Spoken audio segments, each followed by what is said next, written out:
Hello and welcome to Series 4 of the podcast series Exploring Music, where we explore the obscure, where we delve in deep into the vast vaults of great but maybe not so known music and the industry that, for better or worse, supports it. For each episode, we bring together two music industry professionals to discuss in depth an area of music or the industry that they are passionate about and have a first-hand knowledge of. My name is Lionel Lodge and I will be your reluctant moderator, preferring to let my guests do most of the talking. For this episode, which is titled Contemporary and Underground Jazz, we are very fortunate to have with us Karina Byrne and Ellis Johnson. Karina Byrne, who has a first-class honors bachelor's degree in music performance, recording, music management and sound design from the University of West London, holds the position of music supervisor at Chord Worldwide, where she works across music licensing and supervision for advertising campaigns with brands such as Agent Provocateur, JLR, Vodafone, Shell and BT. Welcome, Karina. Hello. And joining Karina is Ellis Johnson. Ellis is an advertising creative manager who is passionate about the world of music. He DJs across numerous venues in his spare time, but with his job he looks at the strategy and designing of campaigns, which includes working for the likes of Sony, Atlantic and Universal. Ellis is also an experienced saxophonist and jazz vocalist. Ellis is now looking at the industry from the enjoyment of a listener. Jazz has been a focal point to his music discovery, looking at how its origins have now influenced the modern industry. Welcome, Ellis. Hi, you're right. Okay, so we are exploring music and we're going to be exploring jazz today. Contemporary, more underground elements. Yeah, I mean, obviously there's a huge spectrum of jazz music and different sort of subgenres out there. So we'll try, I'm sure we'll go off topic a little bit. That's okay. I always like to wander, but yeah. It's the best conversations do. We go off topic a bit. But I think it's very interesting from your perspective in a city like London, or this part of England, and it probably goes out to some other cities like Bristol is quite active. What is happening with the more underground contemporary jazz? Totally. Instead of the traditional stuff that most people know about. Yeah. Sure. For me, like jazz in terms of like the sort of underground, like British scene, not just British, but also American, but particularly in London, I would say, there's been quite a big shift, I think, that a lot of people have noticed. In the sense that once upon a time, maybe jazz would have been viewed as more of a sophisticated sort of genre, where because of its complexities, people would be a bit intimidated to be involved or think I could ever play jazz music or like even go to one of the gigs. Or sing it.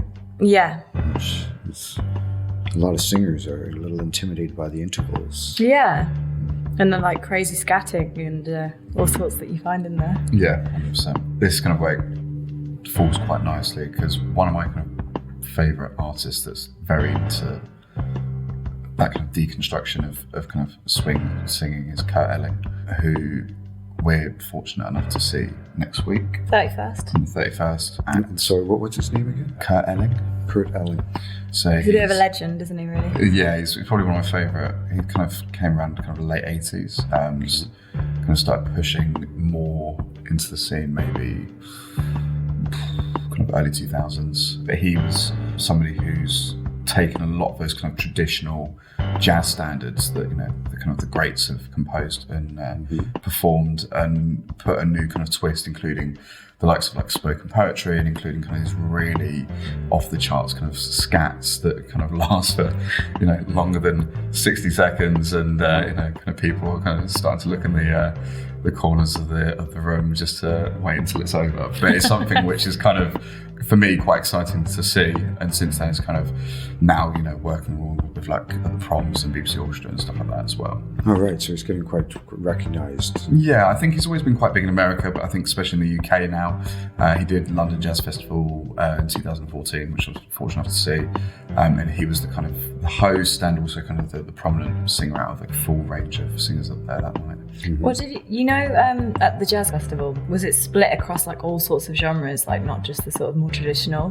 Because I'm just thinking like at the time when that would have been, I'm wondering at what point that underground scene would have been. It was kind of, I guess, maybe a bit of a flip on it in the respect of that people from different genres that were maybe classed as underground were then actually performing there. So I know that the lead singer of Basement Jaxx did a few different renditions of going into soul hip with like What's Going On by Marvin Gaye, but making it into a much more jazzy kind of standards. And same with Ribbon in the Sky as well by Stevie Wonder. That was again a kind of reformatted and re-genreified version that was all kind of composed by Guy Barker. And then there was a few others, and that was what the beauty of it was that there was kind of a mix of old and new and jazz and other genres all coming together, and actually realising that there's elements from jazz that's now kind of moved into, you know, pretty much every genre that kind of exists today. Definitely. I think, so in terms of going to live jazz, I went to a festival last year, which I'm pretty sure it was the first year that it was running. It's called Cross the Tracks. And that was a really interesting one. It was a sort of mix of like soul, funk, R&B and jazz, but there was quite, I think, a lot more jazz musicians than I would have previously seen on a lineup, which I found quite interesting. Who was playing? So there was Oscar Jerome, who had like a massive crowd. And there's also Jordan Mackay. Jordan Mackay, I think, is one of the more current sort of people who it's quite easy to actually get on board with his style, because while it's underpinned by jazz and there's a lot of jazz chord progressions and movements in there, it's kind of still got that soul. So it's not too far away actually from a lot of other popular music. But it was just really interesting to see like the young crowd that was actually gathered for those people. It's a bit of a cool crowd, but then you do actually get quite an interesting like mix of older people and all sorts going to that. Awesome. So that was a big eye-opener for me, really. Like, I think in the past everyone would have sort of like listened from the distance, but not maybe felt as able to go and just like get involved. And I think the cross-genre jazz thing is the reason it's become approachable. I'm a massive fan of Tom and Laura Misch. So for anyone who doesn't know about them, I don't know about them. Okay. So yeah, they're both South London born and bred, and they're brother and sister. I'm not going to try and guess their ages because that's just rude. But Tom Misch is, I think, the first one to break on the scene of those two. He's an electric guitarist, but he's got this really like distinct sound, whether it's like his production on the actual pedals that he uses and also like his playing style, but it's like very jazzy, but it's not completely jazz. It's like there's definitely other elements, and he uses like a Jay Dilla hip hop production in his beats, and he started doing these little mixes and stuff in his room and like writing tracks that I think he maybe thought there's nothing really like that out there, and didn't maybe expect much to come of it. And he's got a massive following now. And Laura's equally talented. She's like a multi-instrumentalist, singer, writes some music. She's also produced it, like self-produced. So they're like kind of bringing in different influences, and they're both doing their own unique thing, but are they working together or separate? I think they've done a couple of smaller collaborations, but they are very much so like artists in their own right. Especially that fusion of the sort of hip-hop elements with jazz is something I don't think you would think to mix and it be something that would be getting quite a big following. The first time that I ever heard about Tom Misch was on like Majestic Casual, which is like a dance YouTube channel. Yeah, so like maybe a remix of one of his tracks. Yeah. I think it was like Follow. Yeah. There is, obviously, being in London, there's a huge variety of things going on. So there's some really interesting like jam nights and stuff that are happening. There's one at this place called Church of Sound. It's in Clapton, which is East London. It's not just jazz. It's sort of all of those genres that fall under a bit of a bracket of having a groove, having a bit of funk. You might even get some church-trained musicians in there, which, in my opinion, tend to be absolutely incredible. It's quite an interesting setup, really, because it feels like a rehearsal, but not in a way that the music's terrible. That's what Kanye does, doesn't he, with his Sunday Choir? Yeah. So he released a gospel album last year, and that main premise was kind of using kind of gospel music and weaving it into hip hop as well. Yeah. And as you said, the sounds are so magnificent and kind of awe-inspiring. When you hear it, you'll knock out the rest of the environment around you and you really kind of just listen. It's something truly amazing. Definitely. I think the reason that genres are crossing so much as well is because I think a lot of people are seeing there's common ground. Chordally, there's like a lot of colour to be explored, like harmonically in those chords. And I think people are sort of going, okay, right, so what is a gospel chord, what is a gospel chord progression, and then what is a jazz one. And actually there's probably a fair few similarities. Like the 2-5-1 progression that is in jazz all the time also is obviously used in other similar sort of genres. So I think that's why people are getting a bit more experimental. I think as well, because there's so much music out there of all sorts of genres, it's now like the challenge is to try and be unique and be original. And that's why I think why people are sort of going to those new heights and thinking, right, let's just do it and see. But I think it's also organic. Now you have access to all of that. If you're just curious, you can just go on the streaming platform and just, what's that sort of stuff like, and find something you enjoy, but it's totally out of your normal. Yeah. I think this is really great. Absolutely. I think another artist as well, which has really taken inspiration of fusing genres together, is Tyler, the Creator. So I know it seems like there's been a bit of a common thing with hip hop and jazz. He kind of started off as this kind of very aggressive rapper in the kind of early noughties. Pretty explicit. Very explicit, and so much so he got banned. Yeah, I was going to say, it's maybe a bit of an understatement. Yeah, Theresa May banned him from entering the UK to perform. From performing. Yeah, for some of his lyrics. Then kind of came the middle of the decade, and he released this album called Cherry Bomb, which was this complete flip side of an attitude towards hip hop. From this album and for every future album that he's done since, there's this absolute love for like Roy Ayers. Everybody Loves the Sunshine, that really kind of synthy. Yeah. And his whole kind of discography moving forward from Cherry Bomb has now kind of had that influence from it. And since then is completely kind of blown up, is allowed to enter the UK again. I know he's performing at Lovebox this year and headlining. Maybe that's why he had to tone it down, so he's allowed to come back. Well, I think also the other thing as well is he was struggling with his sexuality in the first 2 albums and then came out on the 3rd album.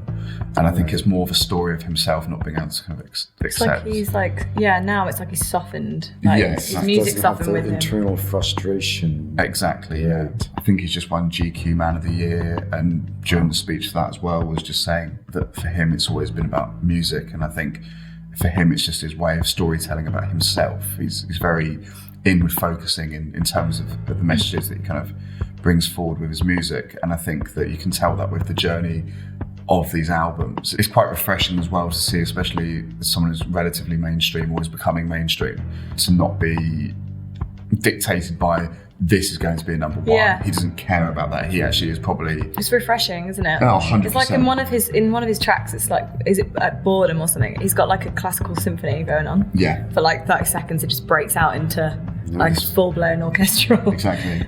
So he's just basically breaking every rule possible. Yeah, massively. And from that as well, he's just did the score for the newest Grinch film as well. And again, that was he on that track with Pharrell Williams? The lead Grinch song. Yes. That was awesome. I love that. Beautiful. That's his first one. I think he got nominated for it as well. And again, brilliant. Using all of those kind of mixes of influences of growing up listening to kind of jazz and kind of, I guess.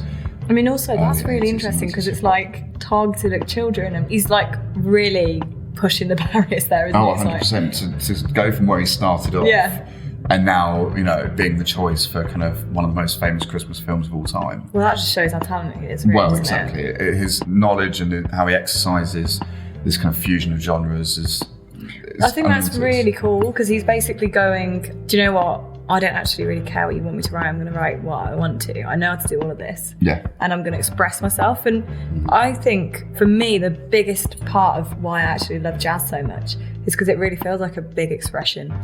It feels like a really big expression. It doesn't feel like, right, we're doing this because we want to sell loads of singles. We want to be like the biggest artists. Yeah. It's like coming from a place of really genuine love for music and creativity.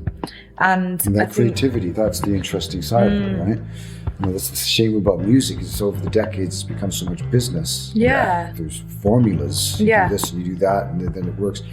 And now it's coming where as soon as you have a formula, it becomes boring. Yeah. I personally find you get inundated with so much music on Spotify or whatever your format is that you use. And for me, it takes quite a special... I'm not saying, anything, there's not a specific thing that pulls me in, but it does take something a little bit special to actually get my attention now. Yeah. And that's just the reality of it. Is you want to hear genuine creativity, like we said. Especially if all you're hearing is just the same recycled kind of... Yeah. The Axis of Evil do this kind of parody song called The Same 4 Chords. And they just play the same 4 chords on repeat. And they just sing a whole plethora of songs. And the backing is just not changed at all. Yeah. I've seen that. There's a video of that. Yeah. Exactly. And it's just so true. But do you know what though, actually? It's funny because I used to equate like, oh, there's only 4 chords in that song, so it must be basic and not very good and blah, blah. But actually, there are some people that make real magic of that. And another thing as well is that obviously the way that artists are like discovered now is completely changing.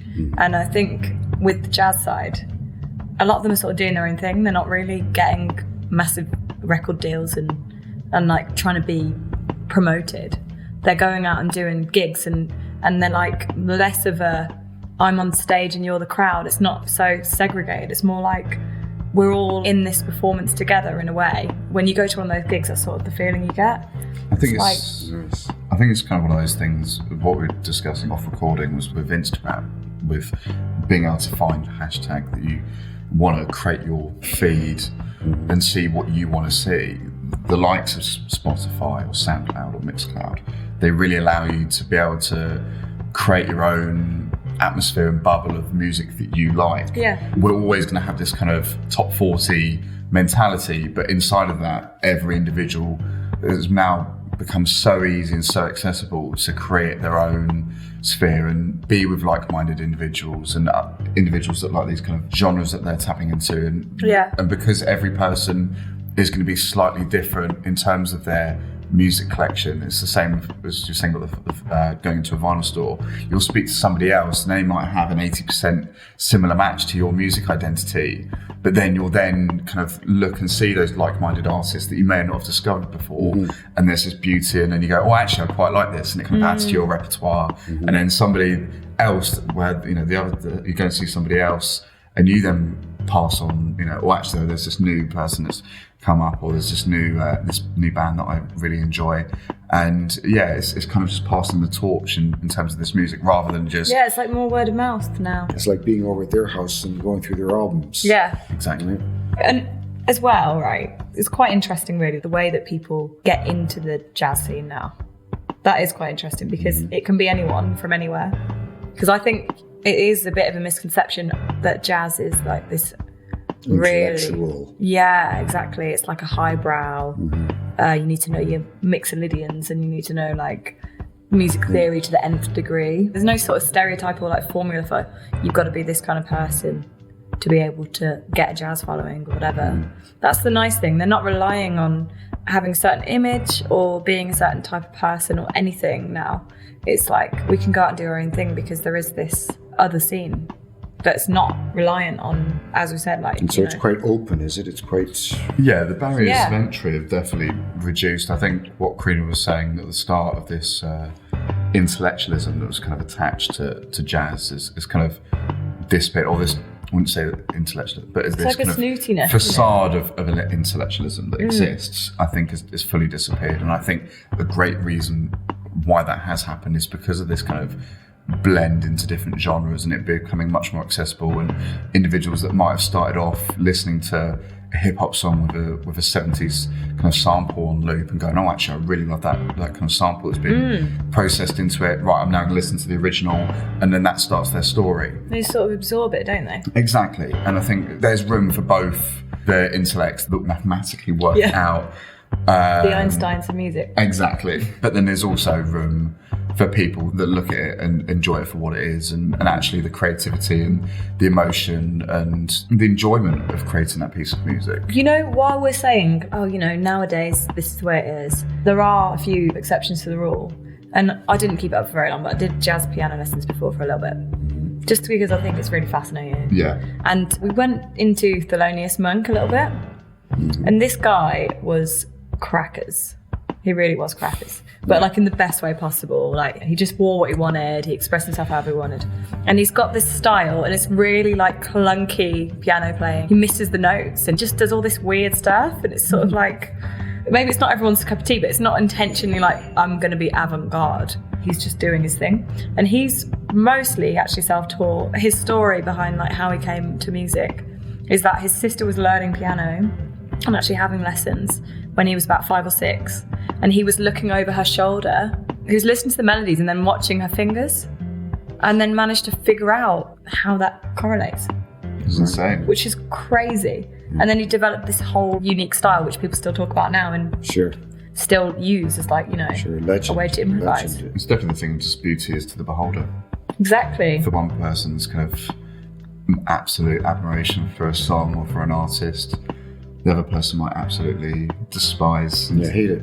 I think can't stand that stuff. Exactly. But that's the great thing about music, right? Yeah, there's no right or wrong answer. Yeah, exactly. But it's great that people are like allowing themselves to be Marmite now. For the non-British people, what the reference to Marmite, to music, what is... So Marmite is this like jar of sticky yeast, yeah. It's a spread. It's a that people, bread it's a spread, or you can even make it with like hot water or whatever. But it's like the slogan of Marmite is like, you love it or hate it. And you never. There's the reference. Okay. So if you're a Marmite musician, I guess it means like you don't care really. Mm-hmm. It's like take me or leave me. Yeah. I think it's the best way to be. Yeah. I think it's really important in a world that's like saturated with pretty dull, repetitive in any creative stuff. Human creativity, having that attitude, I think, is very important. Yeah. Because otherwise, all you're doing is trying to be what somebody else is doing to be accepted. Yeah. Louie Armstrong, for example, he didn't have a conventional voice. No. At all. He wasn't emulating anyone. No. He sounds like a human-like version of his own trumpet, doesn't he? Yeah. A little bit. Yeah. I mean, for me, like, he's got quite a sentimental significance because I grew up in a house where he was, like, played at full volume all day, every day. I've got a special place for him. But as an actual musician, I think he's incredible. Like, the energy, they're, like, joyful songs, writing things like that. They're, like, culturally really significant at a rubbish time for the world. Yeah. The sort of, like, big band, more swing sort of styles of jazz really elevate you, like in a way that a lot of other genres can't do. I always view jazz in its core concept is the equivalent of the suit. The suit. Other genres come and go and have their kind of limelight periods, but a suit will never go out of fashion. Ooh. Just because it's always the bedrock, and throughout the whole of this conversation we've seen it as being a fundamental of how music has changed today. And just as how much people wear a suit with chinos. Always a place for a suit jacket. Do you know what? You've always got to have one in your wardrobe. And just like you always got to have a jazz LP in your record collection as well. I'm just trying to make this metaphor stick. I'm with you on that. It's got it. Yeah. I'm really enjoying the analogy, actually. I'm just going to have to keep digging into it. Yeah, but it's so true though. It's definitely the case. And when we're talking about these other underground roots, and I'm really interested in the point of that it doesn't have to be that kind of that snobbery towards it. And I think one thing that I've noticed over the past couple of years, and I had a few friends of mine that worked at Jazz FM. It's a duo called Blue Lab Beats. Oh yeah, they're wicked. That's cool, aren't they? And they kind of have used a mixture of kind of, I guess, analog and digital setups to create these kind of really unique ways of playing jazz. Yeah. So they're using like synth pads and kind of a lot more like, I guess, stuff that I would use in like DJing, for example. Yeah. And then the other person from the duo would then be playing a jazz guitar or would be playing saxophone or trumpet, and having this kind of blend of new and old. Nice. Is a really is probably the best personification of kind of what we're discussing today. Yeah. It's like they like process things. So like record it in, but then maybe put it through like a strange piece of hardware equipment or something. Then like feed it back out, see what happens, put a bit of fuzz on that. And then maybe over the top they'll put like a really beautiful, clean jazz sound. Yeah, no, totally. So it's just like such a nice like juxtaposition of sounds, isn't it? Yeah. It's just refreshing, again, like something new to your ears. Yeah, 100%. Where you're like, oh, and another person that I think is amazing, who I really, really want to see live, is FKJ. His name stands for French Kiwi Juice. Amazing. So, FKJ, okay. What FKJ song would you go for then? I'm trying to think of the one that the first one that ever got me hooked is this incredible YouTube video, and it's between him and Masego. So Masego is an American artist who does more. He likes sing raps. So he doesn't do either. Sing raps. Yeah, it's like a melodic rapping. But he's incredible as well. And they're both like multi-instrumentalists. They're doing this sort of like, it feels like a jam. It's this song called Tado. Okay. And FKJ is there like playing the saxophone, playing the like electric piano, playing the bass guitar. Like they're both swapping around basically and like triggering things in. Nice. And like pads and stuff. And so it's pretty layered. But FKJ's gigs, again, like he does the sort of like in the round format sometimes.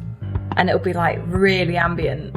So it's like, again, a whole different experience for the audience. It's not like I'm going to be on a stage and you're going to be beneath me and in the stalls or whatever, like the traditional layout would be.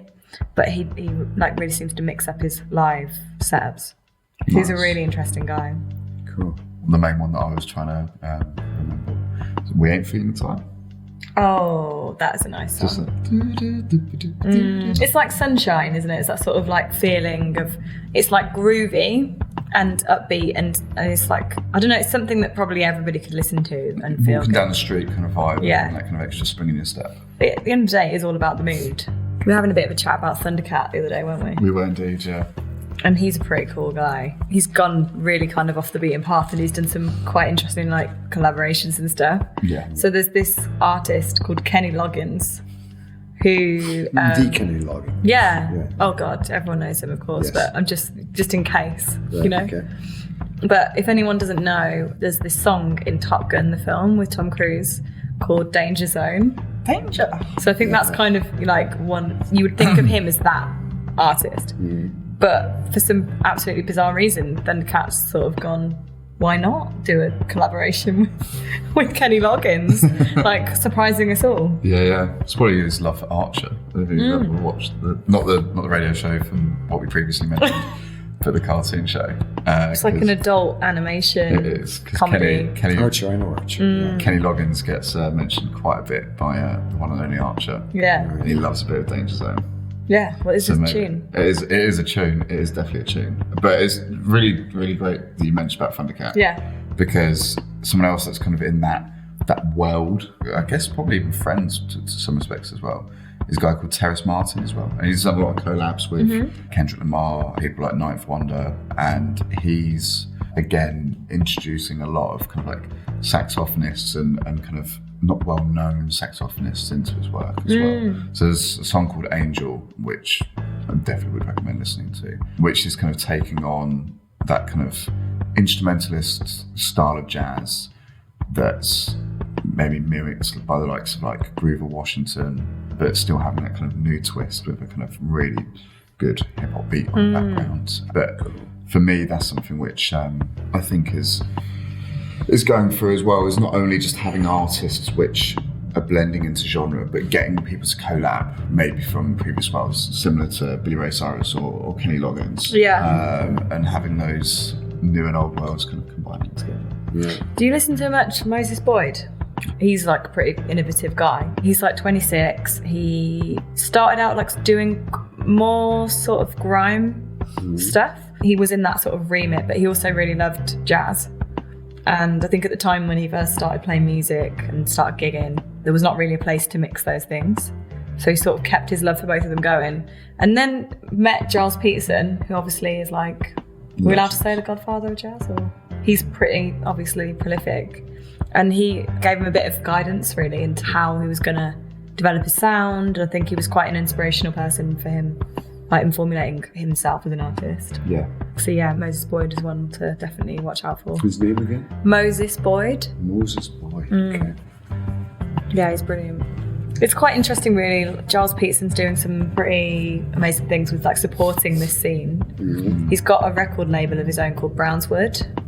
So if anyone's interested in finding more of these sorts of artists and doesn't really know where to look, Brownswood is actually quite an interesting place to start, because it's all of the sort of upcoming like people that just broken onto the scene, and maybe even more of some of the more sort of established ones are on there, on that roster of artists. So it's definitely one to check out.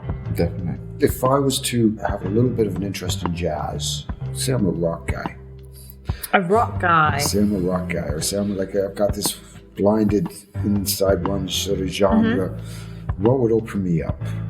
Well, to go further afield into the world of jazz, there's two artists, both slightly different, but kind of in the rock sphere. So there's a band called Black Jazz, which are a jazz metal band, which just shows the opposite fields of genre can be still intertwined. And the other one is a band called Acoustic Ladyland. And they're very scatty instrumentally, but also have a kind of much more standard rock setup with rhythm, lead, bassist, and I love drummer how as well. misleading their name is. Oh, what, Acoustic Ladyland? Or, Yeah. Yeah. It doesn't say what it sounds like, does it? Not at all. If you listen to it, that's a Marmite artist. If you kind of like those rock or metal undertones, then they're definitely kind of two to go into. But then I'd also say, I think a really good artist to go into for that, maybe if you're on the lighter end of rock, and I guess it's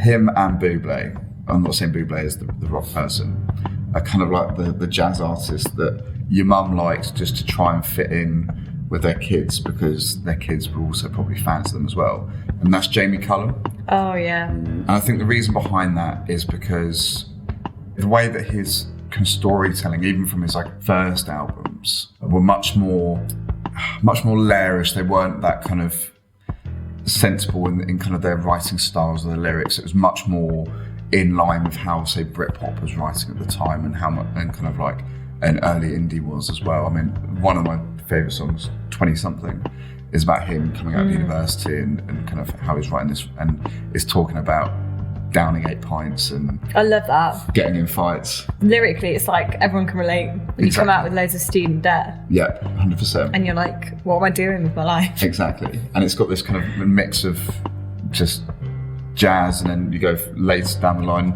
went more into jazz, and more recently he's done much more kind of smaller band stuff, and even the work that he's doing now, which is these kind of little like web episodes on YouTube, is that he is taking popular songs from a whole range of different genres, including rock, including even Christmas songs. And he's just done a cover of All I Want for Christmas Is You. Yeah, that was on his Song Society playlist album. That's it, yeah. And that's, you know, if you're looking for kind of classic songs and you want to kind of see a bit of a jazzy twist that's not cliche or cheesy, then he is the perfect person to kind of go into.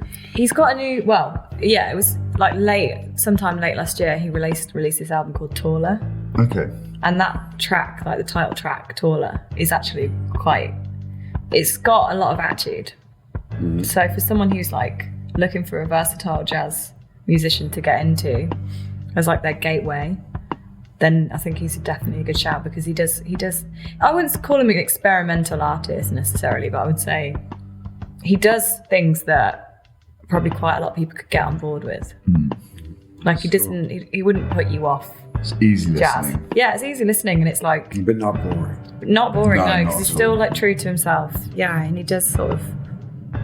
every album, I think he's like brought something new and tried to go a slightly different route, and within every album it's not one body of songs that's all the same. It's like he's done a cover of a Jimi Hendrix song, Wind Cries Mary, which is brilliant. Yeah. But again, in like his own style. So he's a great one. Yeah. And we are going to have to pause the conversation there. We have come to the end of the first of 2 episodes titled Contemporary and Underground Jazz with Karina Byrne and Ellis Johnson. This episode was recorded at The Joint, the Central London Rehearsal Studios. For more information, please visit thejoint.org.uk. You'll be listening to the SyncLodge Podcast Series Exploring Music. My name is Lionel Lodge, and I thank you very much for joining us. Till next time.